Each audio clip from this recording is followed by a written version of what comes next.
Hello, my name is David Rogney, and we've got a 2003 Toyota Echo. This video should be applicable to any of the Echos. It doesn't matter. I think they came out in 02 and made them to probably 07, something like that. The Scion and other Toyota 1.5 liter VVT engines, variable valve timing engines, this is also applicable to them. What we're going to do is we're going to take the air filter out today, and it's just located inside this housing here. And we have gotten off of Amazon a new high flow air filter that does not need to be replaced. This can be cleaned when it gets dirty, and it's going to give this car just a little bit more high-end horsepower. That means when you go down the freeway, you should have a little bit more power and a little bit better fuel economy because it is a high flow air filter that can be cleaned and recharged. So let's begin. You need a number 2 or number 3 slotted, Phillips screwdriver. And we're just going to take and loosen up the little boot here on this air filter housing. Did the battery go dead? Last minute, right? No, it's still going. Nope, we're still going. Okay. And so then there's 2 clips down here that we need to unclip. This is how I do it. I do it kind of the easy way, okay? And I just get the air filter housing over here. So come on over here, bring the camera right down here.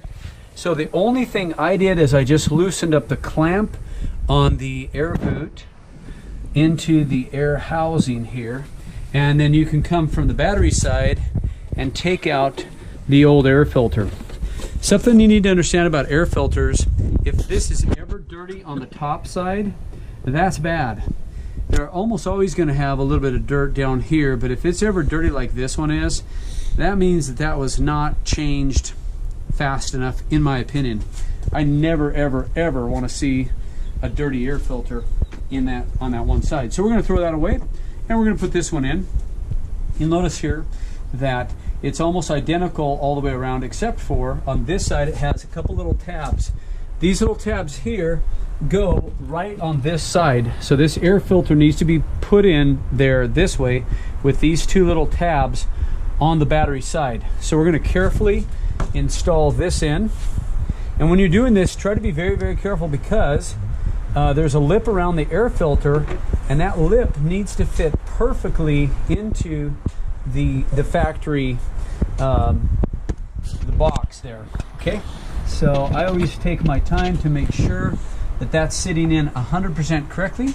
Then what I do is, because there's 2 little dogs on the back side of this air filter housing, I make sure that it's perfectly even and slip them into the thing. So you can see, if you can get the camera in just back here, try to see if you can see that.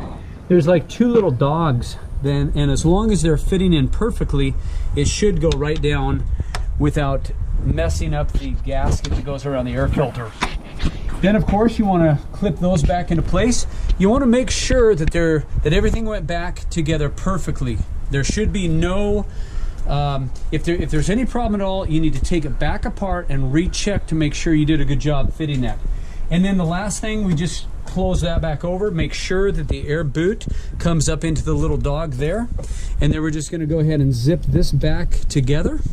And you just want to hold that with one hand there. Of course, when you're working around a battery, always make sure that you don't lay your tools across the 2 terminals of the battery. Now this one has a protective covering, so that really helps out. But just visually look at everything. I like when I'm done with my job to make sure that I look to make sure that everything is back in place. We've got the clips holding the air box together. We've got these little clips holding the hoses in the right position, and it looks like we're good. So this is David Rogney. Thank you very much, and keep your car running well by keeping the air filter and the oil filter and oil and everything clean. Goodbye.